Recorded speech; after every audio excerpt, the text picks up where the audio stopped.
주제는 성경 신학을 통한 체제 개혁의 길입니다. 이거 이제 좀 압축해서 한 이야기고 좀 더 풀어 이야기하면 성령께서 성경 신학에 의해 체제 개혁으로 지금까지 걸어오게 하신 길입니다. 그 밑에 주요 연역을 쭉 나열했는데요.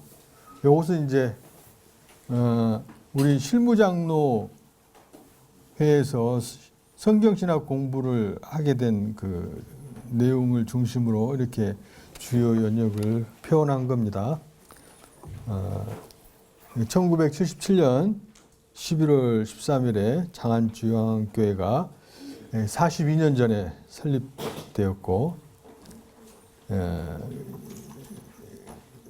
80년 1월 로마서 강론 이후 말씀운동연합회가 협의회가 39년 전에 발족되었죠.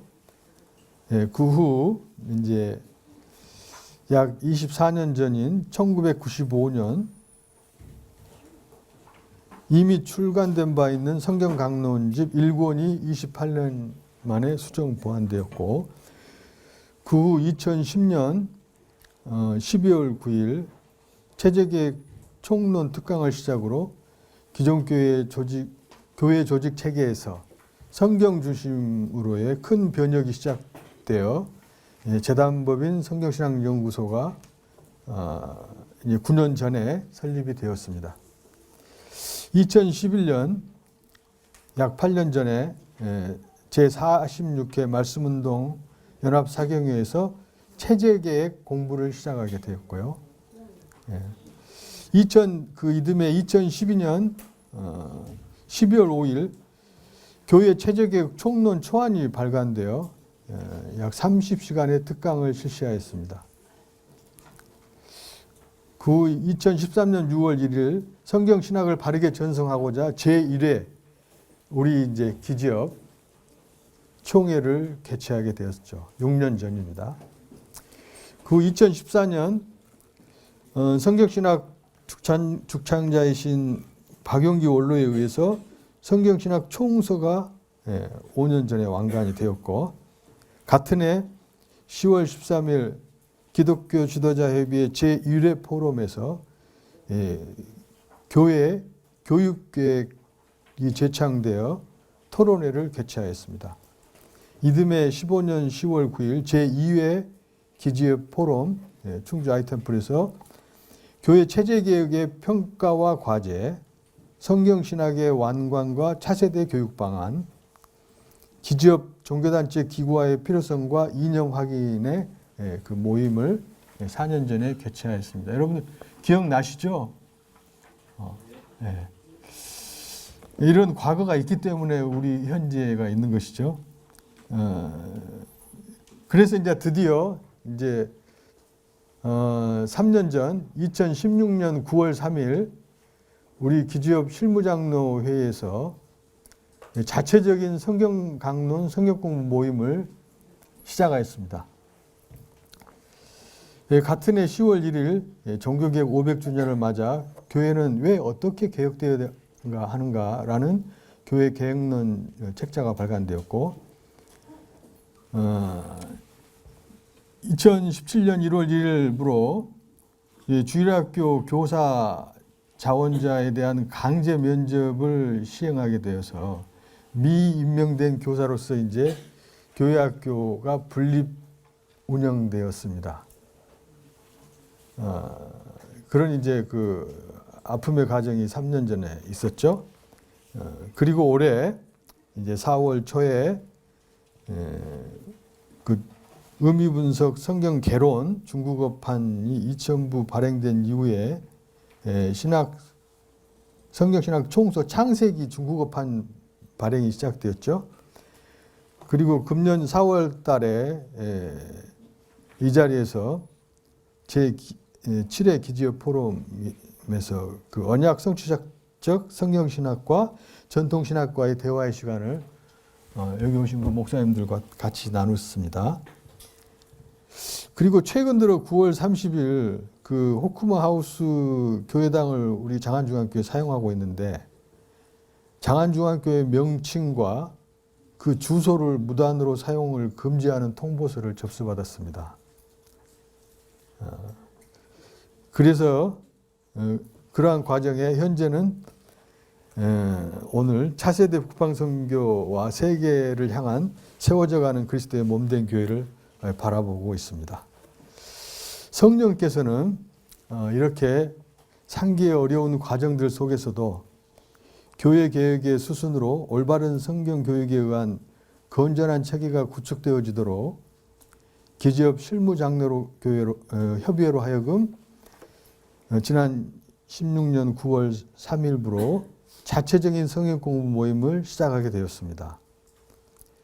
진리를 깨달아 알면 믿어지고 그 믿음에 의한 행위에 의해 받은 바 은사가 실행되어지는 자원에 의한 은사 생활이 정착될 수 있도록 기존의 그 불가침의 정치적 영역이었던 당회 체제를 버리고 이제는 구체적인 교회 개혁으로 견고히 자리 잡아가게 하고 계십니다.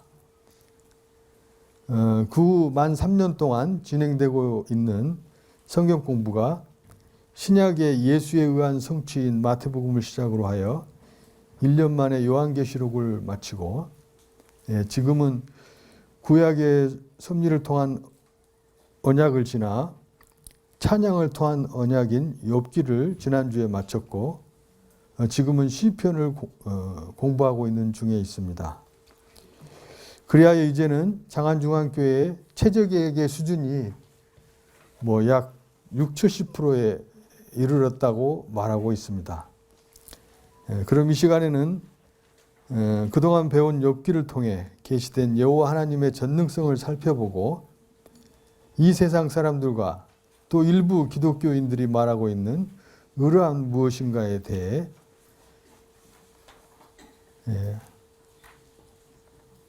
그 성경만이 하나님의 말씀 로고스로 말하는 그 신광과 차이가 어떠한 차이가 있는지를 함께 생각해 보려고 합니다. 자, 다음 내용은 그 교회 사경의 엽기 교환 중에 그 신관을 주제로 발췌를 한 내용입니다. 그 교환을 보면 이제 찬양을 통한 언약이죠. 그 1편이 이제 구약의 1편이 섭리를 통한 언약이었는데 결국 끝에 바벨론 포로 회복의 섭리 가운데 유다 왕국을 통해 오실 메시아가 언약되었다면 이 찬양을 통한 언약도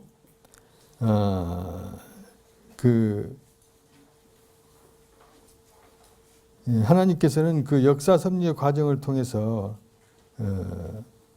자신의 존재 방식으로서의 이미지를 드러냈는데 그 이미지를 우리는 여호와의 속성이라고 하죠. 그래서 이제 그렇다면 제2편 찬양을 통한 언약도 역사 섭리를 통해 드러내신 자신의 속성을 언약 자손들로 찬양하게 하신 것이고 또한 첫 아담에게 세우신 언약대로 메시아를 보내시겠다는 그 계시한 것이라는 말씀이죠.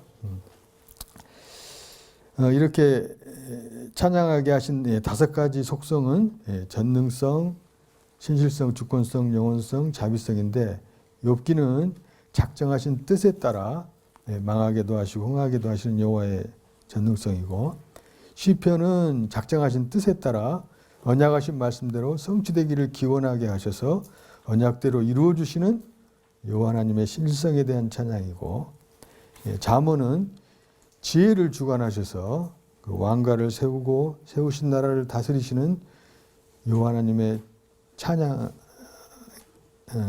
여호와 하나님을 찬양하는 거죠. 그 다음에 그 다음에 이제 전도서는 해 아래서의 인생들은 무익하지만 영원하신 뜻에 의해 모든 행사를 잘 되게 하시는 여호와 하나님의 영원성에 대해서 찬양하고 아가서는 무조건적이며 변함없는 여호와 하나님의 은혜의 자비성을 찬양합니다. 그 다음 장은 그걸 이제 도표로 만든 내용이죠. 참고로 하시면 되겠어요. 이게 그 다음에 이제 그 참고하시고 4페이지 제1장 욥기 여호와의 전능성 찬양입니다. 역사 섭리를 통한 언약에서 그 북쪽 이스라엘이 분열돼서 멸망시키고, 그러나 다윗 왕조는 70년 동안 포로가 되었다가 다시 회복하여 유다 왕국을 통한 메시아가 오실 것을 역사 섭리 속에서 약속해 주셨고, 이번에는 역사 섭리를 통해서 언약하신 대로 성취해 주신 여호와 하나님의 능력을 언약 자손들이 찬양하도록 하는 내용을 통해 메시아를 언약하는 내용을 배우는 것입니다. 이렇게 언약 성취의 섭리, 역사 섭리 성취에서 드러나는 하나님의 능력은 이제 우선 5가지 그 같은 시기에 우리 욥기가 이 모세 시대, 족장 시대 인물이라고 하니까요. 사단까지 동원해서 의로운 자를 철저히 망하게 하시지만 다시 흥하게 하시는 여호와 하나님의 전능성, 그리고 언약 자손에게 세워주신 언약을 극심한 고난 가운데서도 바라며 기원하게 하는 성취를 찬양하는 신실성, 그 다음에 오직 여호와 하나님의 지혜로만 가능하다는 것을 찬양하는 주권성, 그 다음에 약속하신 나라는 반드시 여호와 하나님의 분명한 심판을 알고 그를 경외하도록 하심을 찬양케 하시는 영원성, 그리고 마지막으로 무한한 조건 없는 사랑과 어떠한 경우라도 버리지 않는 변함없는 사랑을 노래한 자비성이 이제 그 우리 찬양을 통한 언약이 되겠습니다.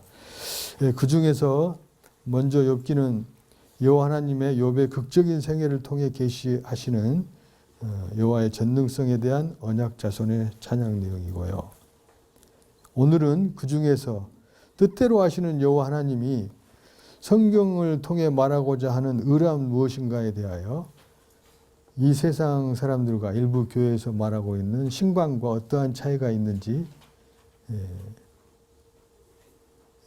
이제 그 교환 중에 내용이 있고, 마지막 그 사경의 논술물 작성이라는 게 있는데 그것을 통해서 한번 그걸 작성해 보면서 살펴보려고 합니다.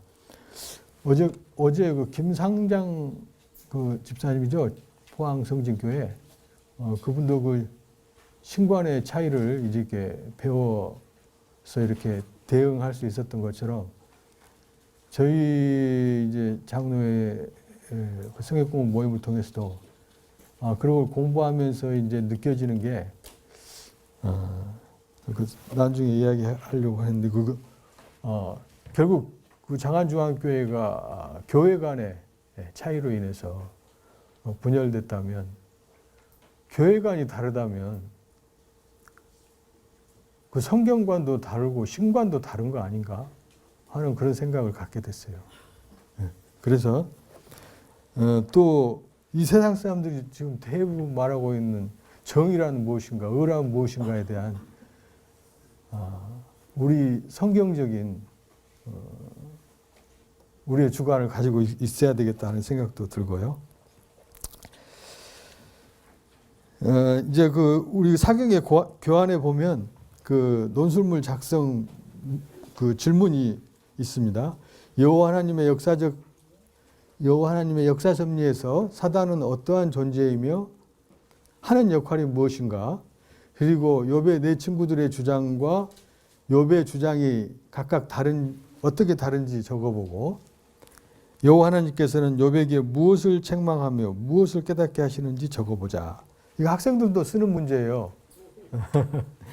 예, 그래서 저도 이제 한번 욥기를 공부하면서 우리 공부하는 거 또 내가 공부하면서 이렇게 좀 의문 갖고 정리하고 싶은 것들을 한번 정리하면서 여러분과 함께 나눠보는 시간을 갖고자 이런 자리를 제가 하게 됐습니다. 그 첫 번째 질문에 대한 답으로 정리했는데, 사단은 하나님께 종속된 피조물로 하나님의 허락 없이는 아무것도 하지 못하는 무능한 존재로서 그의 역할은 오직 하나님께서 창세전에 작정하신 영원한 뜻에 따른 여호와의 언약을 역사적 사실로 성취해가는 수단으로 사용되는 과정적으로 택하신 그 하나님의 자녀를 징계하는 도구로 사용되어진다라고 정리했습니다. 다음 장 5페이지. 그 욥의 네 친구들의 주장과 욥의 주장이 어떻게 다른지, 결국은 그 신관의 차이입니다. 그 신관은 성경관에 의해서 이제 나오는 거죠. 1차 토론에서, 친구들과 1차 토론에서 엘리바스는 인간의 행위 여하에 따라 하나님께 구하고 맡기면 다 해주시는 그런 인과응보의 하나님을 이야기합니다. 우리도 이 성경신학 접하기 전에 이러한 근데 많이 사로잡혀 있었죠. 네. 그런데 욥은 그 작정하신 뜻대로 섭리하시는 전능하신 하나님으로 인간으로 판단으로서는 그 까닭을 결코 깨달을 수 없는 섭리를 하시는 전능하신 하나님이라고 일단은 답변을 합니다. 그리고 이제 두 번째 친구 빌닷이 마찬가지로 인간의 행위에 따라 하나님께 정직하면 형통하고 그렇지 않으면 심판하시는 똑같은 인과응보의 하나님. 여기에 이제 대표적으로 욥기 8장 7절의 말씀 기억합니까? 세상과 일부 기독교에서 그 의미를 오용하고 있는 문구, 성구들. 내 시작은 미아가 했으나 나중은 창대하라. 이거 빌닷의 이야기예요. 잘못된 신관의 이야기를 우리가 잘 이해하지 못하고 이렇게 뭐 갖다 쓰면 되는 줄 아는, 다 성경은 그 문구가 아니고 그 의미, 로고스가 그 말씀이 의미가 가치가 있는 건데, 이렇게 성경관이 잘못되면 잘못된 문구를 오용하게 됩니다. 로고스를 버리고. 그것에 대해서 욥은 인간의 행위와 상관없이 자신의 작정하신 뜻대로 심판하시는 공의의 하나님을 이야기했죠. 그 다음에 세 번째 소발도 마찬가지로 인간의 행위를 보고 자신의 뜻을 돌이키거나 심판하시는, 그러니까 어떤 행위에 근거한 인과응보의 하나님을 이야기했고, 이것에 욥은 이제 행위와 상관없이 의인에게 고난을 주시는 전능하신 하나님을 이야기했습니다. 이어서 이제 친구들과 2차 토론의 엘리바스가 또 하나님 보시기에 모든 인간은 깨끗하지 않고 의롭지 못하고 죄악을 짓는 악인이며 악인이 고통을 말하면서 고난받는 욥 역시 악인이라고 평가를 합니다. 이에 대해 욥은 자기에게 고난을 주신 자가 하나님이시고 하나님이 자기를 악인에게 던져 평안한 자기를 공고케 하셨으나 자기는 의인이라고 반박을 하죠. 둘째 친구 빌닷, 악인은 결국 망하는 것 같이 고난 당하고 있는 욥도 악인이라고 단정해서 이야기했고, 욥은 자신의 고난은 인과 응보에 따라 악인에 이어서 받는 고난이 아니라 전능하신 하나님이 까닭 없이 주신 것이고, 하나님의 너희들 그렇게 말하는데 하나님의 심판이 있음을 경고합니다. 결국 나중에 욥이 이제 바로 깨닫고 그 친구들을 위해서 제사를 대행을 해줍니다. 소발, 악인이 멸망하는 것 같이 멸망당하고 있는 욥도 악인이라고 단정하고 싶어서 하는 그 성경 말씀이 있었고, 욥은 소발의 변론이 헛된 말이며 거짓이라고 반박하고, 소발은 악인은 멸망당한다고 주장하였지만 욥은 악인의 형통한 모습도 있다. 뭐 그걸 이제 이 세상 그렇잖아요. 이 세상에 악인의 형통한 모습이 얼마나 많습니까? 오늘 아침에 아까 뭐요? 그 백두산 김일성 그 김정은 그 찬양하는 그 프로가 나오던데 거의 반광신도적인 그런 모습들을 보이고 있죠. 악인들도 그렇게 속이고 잘 살고 있어요. 이제 세 번째 친구들과의 토론에서 엘리바스가 오히려 이제 너는 그 형제들의 저당물을 압류하고 뭐 옷을 벗겨 벌거숭이로 만들었고 물을 마시게 하지 않았고 뭐 음식을 주지 않았고 뭐 이렇게 해서 악을 행한 대로 받는 벌이다라고까지 이야기를 합니다. 그런데 불의를 버리면 다시 회복될 것이라는 그럴싸한 이야기를 또 하는 거죠. 악이더라도 불의를 버리면 하나님께서 복을 주신다고 생각한다. 즉 전능자 하나님은 인간들이 하는 것을 보면서 그것을 조건으로 벌을 주거나 상을 주시는 신으로 생각한다. 이런 사람들이 얼마나 많아요. 인간 중심의 신관이죠. 이에 대해서 욥은 자신의 고난은 오직 하나님께서 까닭없이 정하신 것으로 정하신 때가 끝나야 다시 회복될 것이라고 고백하며 한다. 왜냐하면 하나님은 인간의 행동과는 무관하게 자신의 작정하신 뜻을 그대로 행하시는 분이기 때문이다. 그렇기 때문에 엘리바스의 말대로 하나님께로 돌아간다고 해서 회복되는 것이 아니라 하나님께서 미리 정하신 뜻대로 의인을 고난 중에서도 의인의 길로, 악인은 저주의 길로 이렇게 하나님 하신다는 거죠. 전능자 하나님은 아무런 조건 없이 자신이 하고 싶은 대로 할 수 있는 능력을 가지신 신이라는 거죠. 어디에 얽매이거나 무엇인가 영향을 받는 분이 아니시다. 자신의 능력을 까닭 없이 행하실 수 있는 분이다. 엘리바스의 말대로 욥이 선행을 행한다고 해서 그것을 조건으로 잘되게 하시는 신이 아니라 오직 하나님의 작정하신 뜻이 섭리의 기준이 되시는 신이시다는 것이죠. 그 하나님의 작정, 기뻐하신 뜻이 하나님의 전능성을 드러내는 근거일 뿐인 것이죠.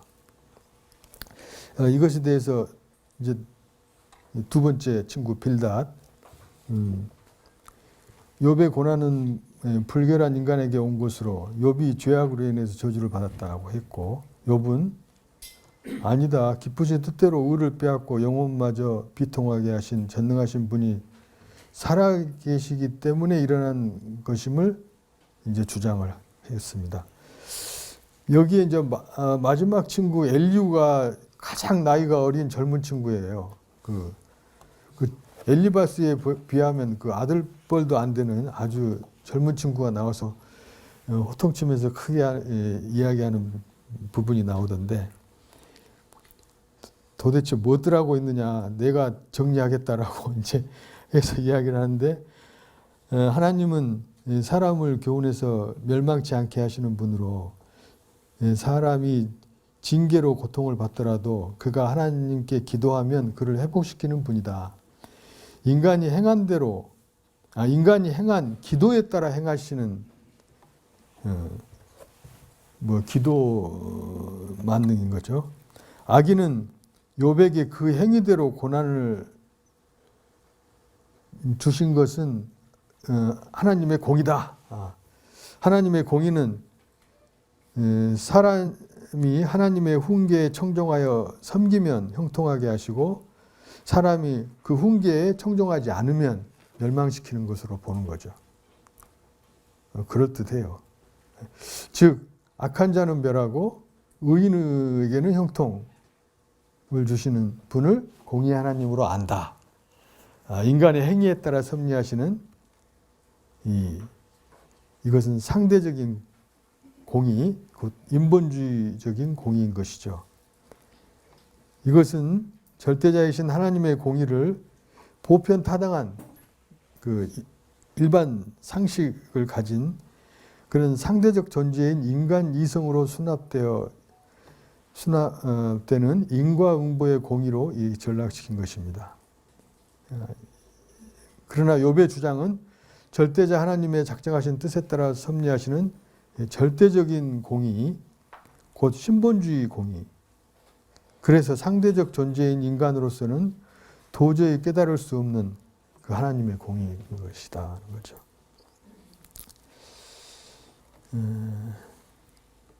이건 이제 그 앞으로 오실 메시아를 예표하는 것이기도 하죠. 욥을 통해서. 자, 이제 세 번째 아까 그 질문에 대한 내용입니다. 여호와 하나님께서 욥에게 무엇을 책망하며 그러나 욥도 책망을 받죠. 무엇을 깨닫게 하는지 적어 보라 하는 내용인데 여호와 하나님의 전능하신 능력에 대한 깊은 깨달음을 주시기 위함입니다. 욥으로 하여금 하나님의 전능성을 깨닫게 하시고 자신의 비천함과 무지함을 깨닫게 하십니다. 하나님의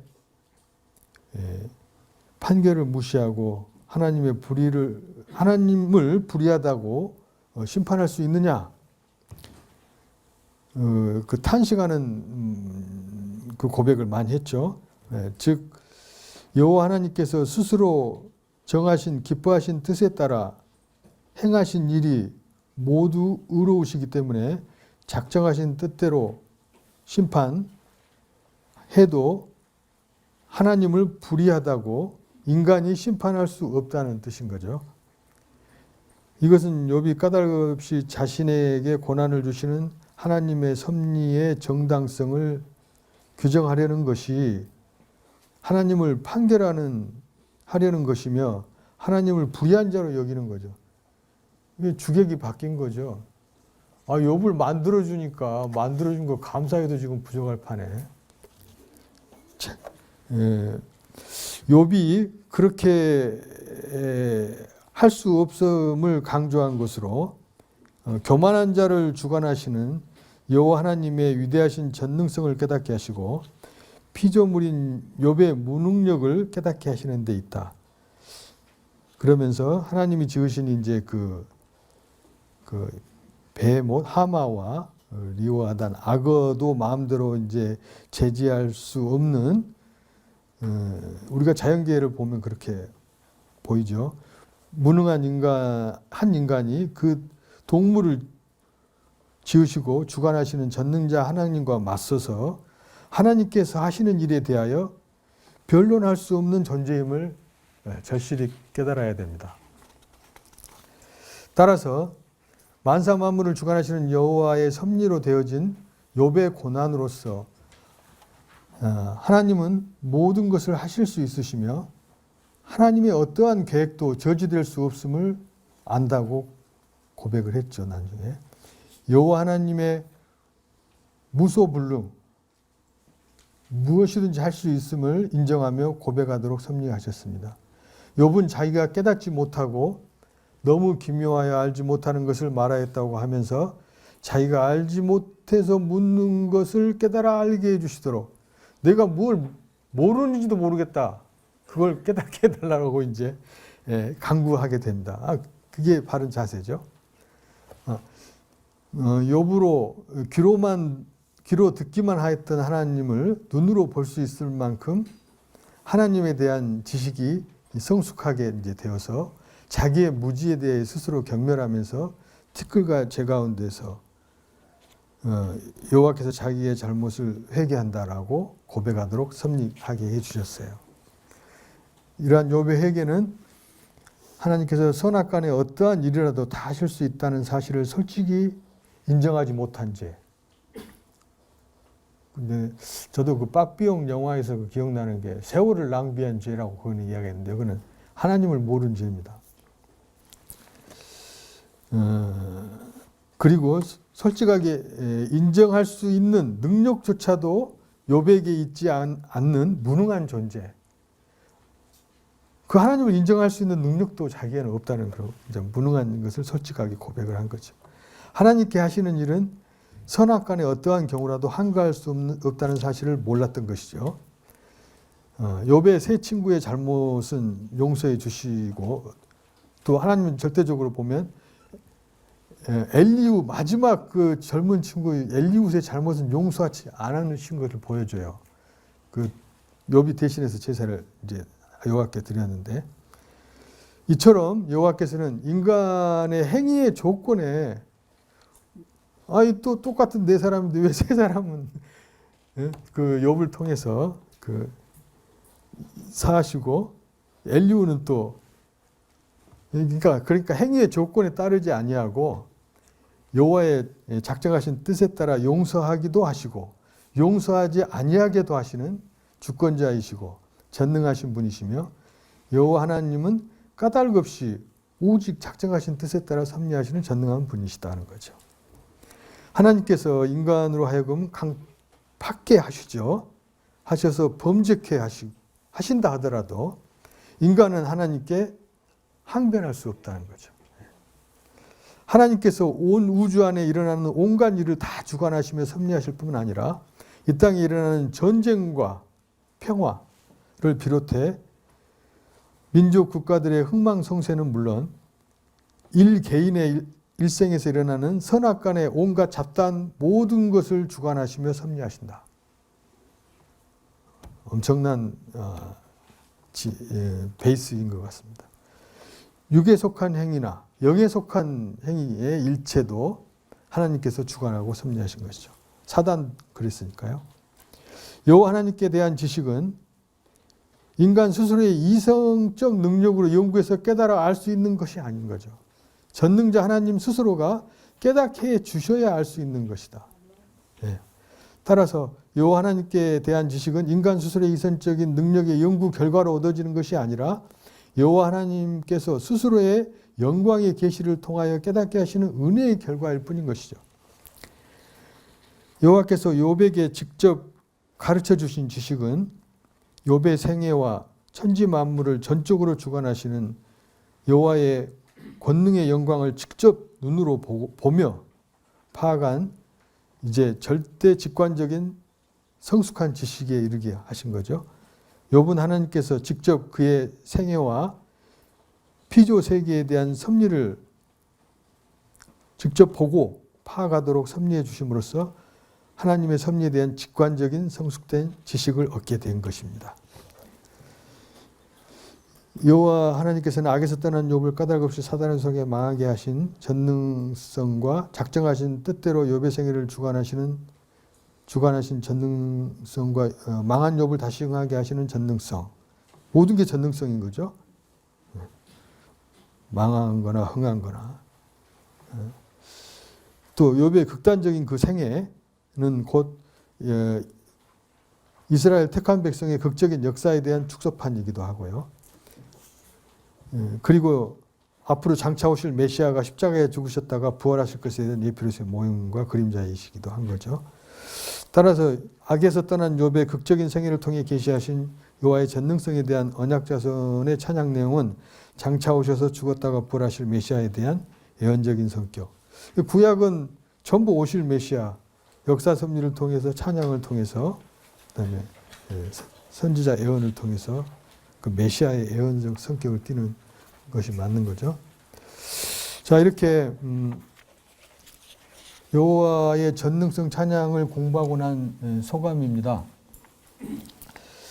오늘날 우리가 살아가고 있는 이 세상도 허물투성이인 죄인들이 서로 각자의 공의를 주장하며 정치적으로는 요즘 듣기도 싫어 죽겠는데 진보와 보수 서로 헐뜯으며 떠들어대는 것이 꼭 노아시대의 홍수 직전에 인본주의적 가치관에 빠진 군상들이 와글와글 대는 모습처럼 보입니다. 이러한 때 예수님은 현장에서 간음하다가 잡힌 여인 앞에서 너희 중에 죄 없는 자가 나와서 먼저 돌로 치라 할 때 모두들 자신의 허물과 죄로 인해서 아무도 나설 수 없었듯이 우리 모두도 누구나가 다 그렇고 그런 허물 많은 존재일 뿐인 것입니다. 오직 성령께서 거듭나게 하사 그의 죄의 가리움을 받았을 뿐이죠. 복음에는 하나님의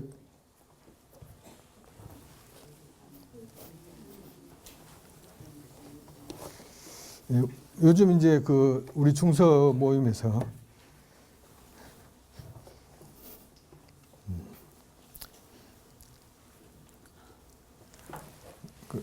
로마서 공부하는 내용입니다. 여기서 하나님의 은은 언약대로 오신 예수가 그리스도이심이 믿어지는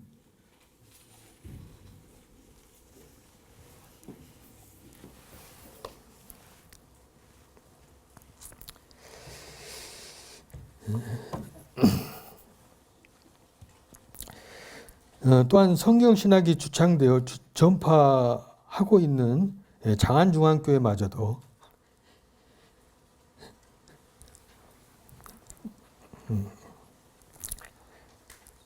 서로 다른 소견의 공의를 주장하며 점점 분열되어져 가는 안타까운 현실에 아픈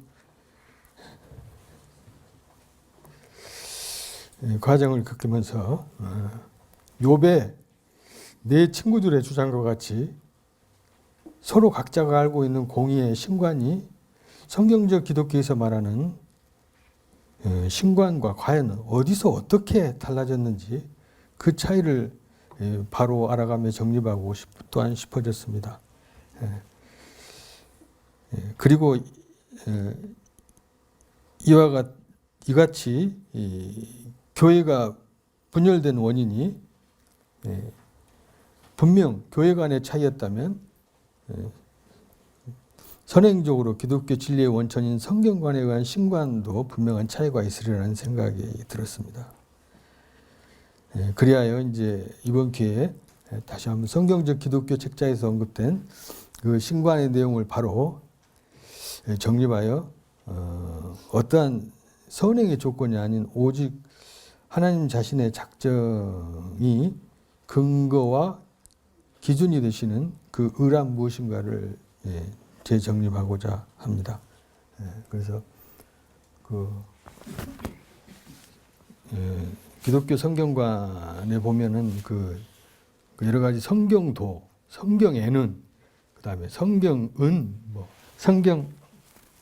성경만이죠. 기독교 신관은 같은 종교를 가진 신자들 간에도 전혀 다른 신관을 가지고 있는 경우가 허다하다. 그것은 사람마다 나름대로의 생각이나 철학적 바탕에 의해서 주관적 신에 대한 관념을 가지고 있는 데서 나타나는 현상이다. 오직 성경을 통하여 정립된 성경적인 기독교 신관만큼 정확하고 객관적인 신관은 있을 수 없다. 성경적인 기독교 신관을 정립하는 데 있어서 속성을 이해하는 것이 그의 하는 일에 대해 이해하는 데 도움이 된다는 내용이고요. 그래서 하나님의 속성은 우리가 이제 다 이야기했던 것인데 여기에 이제 욥기에 대해서 그 중에 욥기에 나타난 속성은 이스라엘 민족 역사는 하나님의 전능성을 나타내는 특별 계신 섭리의 역사이다. 이와 같은 이스라엘 민족의 역사를 배경 삼아 욥의 생애를 통하여 문학적으로 하나님의 전능성을 강조하고 찬양하는 내용이다. 하나님의 전능성은 한계가 없다는 의미이기도 하죠. 사탄의 권세도 인간의 생사화복도 마음대로 주관하시는 전능성을 보여주시고 있다. 그러므로 하나님은 무한대의 능력을 가지고 계신 분이라면 인간은 전적으로 무능하다는 결론에 이르는 것이죠. 하나님의 사역은 특별히 계시 사역을 통해서 스스로 하신 일을 드러냈는데 모두를 작정하신 거. 그래서 작정의 주체가 창조주 하나님이시고 그 의미는 계시를 통한 신지식에 있고 목적은 하나님 스스로의 은혜의 영광 선포인 것입니다. 그리고 하나님은 인간을 예정하셨습니다. 하나님의 작정 섭리가 만사 만물의 총괄적인 계획이라면 예정 섭리는 인간의 구원과 멸망에 대한 특별한 하나님의 계획이다. 그래서 그의 기쁘신 뜻에 따라 선택하셔서 구원할 자를 예정해 놓으셨다. 따라서 구원하기로 선택받지 못한 자들은 진멸하시기로 버림을 당할 불택자들로 예정해 놓으신 것이죠. 이게 이제 철학적 숙명론과 비슷하게 보이는데, 그러나 기독교 예정론은 그 예정의 주체와 의미와 목적이 분명히 드러나는 것이고, 숙명론은 그러한 의미와 목적이 알 수도 없는 것인 것이죠. 자, 세 번째, 하나님은 작정을 이루신다. 지구는 물론이고 그 길가에 이름 모를 들꽃이나 눈에 보이지 않는 작은 소립자나 새겨 내리기까지 작정에 따른 섭리의 영역밖에 있는 것이 없다. 그런데 진화론은 무신론이나 유물론의 기초를 둔 학설이기 때문에 유신론적 입장을 취하는 창조론과는 판이하게 판이한 견해를 보이는 것이죠. 우주의 운행, 광물, 식물, 동물, 인간 등의 생성 과정들도 일일이 주관하고 섭리하시는 겁니다. 이와 같이 하나님의 섭리는 모두가 그의 전능성과 주권성에 의한 사역인 것입니다. 마지막으로 하나님은 예정을 이루십니다. 하나님께서 창세전에 그리스도 안에서 그의 백성을 선택하셔서 구원하시기로 예정하시고 나머지는 버리시기로 예정하신 뜻에 따라 이루어져가는 섭리를 하신다. 저도 이게 참 마음이 아파요. 우리 그 친척들이나 가족들 중에도 또 뭐 심지어는 자기 자녀까지 해도 그 하나님이 깨닫게 해주시지 않으면 교회에 나올 수가 없잖아요. 이와 같은 섭리의 과정에서 하나님께서는 스스로의 전능성과 주권성은 물론이지만 특히 하나님의 신실성과 영원성과 자비성과 같은 속성들을 뚜렷하게 나타내어 계시해 주고 계신다. 혹자는 인간의 구원이 하나님과 인간의 합력에 의해서 이루어지는 공동의 작품인 것으로 오해하는 자들이 많다. 구원의 섭리 과정은 어느 하나 인간의 스스로의 힘으로 가능한 것은 없다. 오직 하나님의 전능하신 능력에 따라 절대 주권적인 섭리만으로 가능한 것이다. 그래서 이 믿음은 내가 믿는 게 아니죠. 모든 자의 것이 아니라 하나님으로부터 선물로 받은 자만의 것입니다. 따라서 믿음은 구원의 조건이 아니라 구원의 근본적인 조건은 하나님의 창세전의 예정 섭리이며 믿음은 구원을 이루는 데 있어서 지엽적인 조건일 뿐이고 하나님의 예정에 의한 구원은 그의 자비성에 의해 기초한 은혜의 선물로 이루어진 것이죠. 그래서 사도 바울이 이 놀라운 하나님의 섭리를 깨닫고 그 죄와 율법과 그리고 은혜에서 하나님을 다음과 같이 찬양하는 그 마지막 로마서 성경 구절이 있습니다. 로마서 11장 33절에서 36절. 깊도다 하나님의 지혜와 지식에 부요하며 그의 판단은 측량치 못할 것이며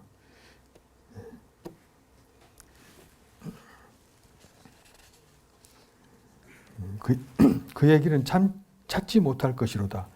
누가 주의 마음을 알았느냐? 누가 그의 모사가 되었느냐? 누가 주께 먼저 드려 갚으심을 받겠느냐?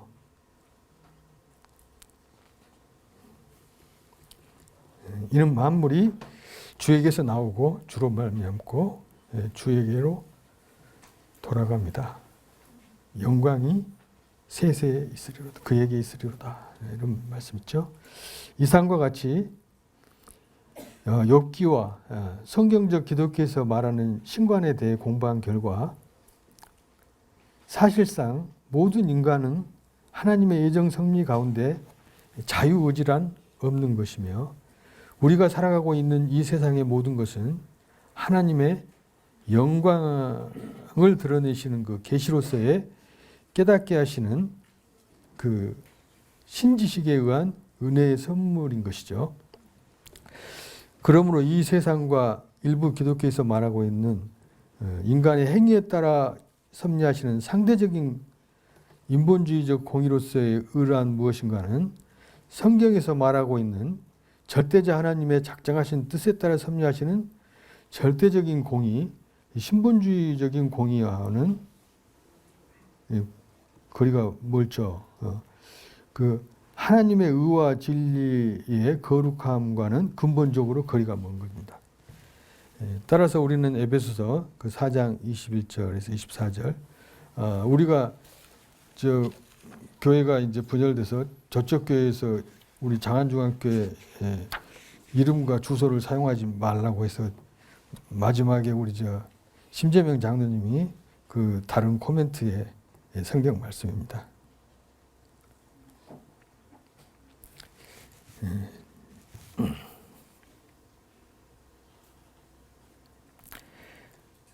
진리가 예수 안에 있는 것과 같이 우리가 과연 그에게서 듣고 또한 그 안에서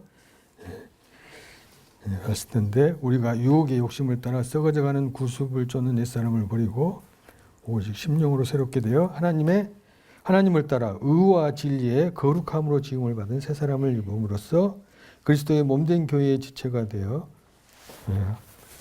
하나님의 절대적인 뜻과 그 구체적인 내용, 곧 하나님의 정하신 의로운 계획과 그의 뜻의 구체적인 설계 내용대로 진리의 생활과 체제로서 무장되어 투쟁하며 승리하는 날까지 이루어져 나갈 것입니다. 이상과 같이 이제 우리는 은혜로 받은 그 선물로 인해서 이 모든 일에 그 하나님의 일과 하나님의 공의를 알았으니 우리의 신랑 되신 그리스도의 사랑의 강권함 속에서 범사에 감사함으로 여호와 하나님을 경외하고 찬양하는 영원한 절대 진리의 가치 속에 그 여호와 하나님의 작정, 깊으신 뜻 가운데서 지금까지 걸어오게 하셨고 앞으로도 걸어가게 하실 이 모든 이 모든 일들이 또한 이제 60-70%지만 100% 성취되어져 가고 있는 과정임을 알아 또한 믿음의 눈으로 바라보면서 나아가게 됩니다. 나아가게 하시고 있습니다. 이상입니다.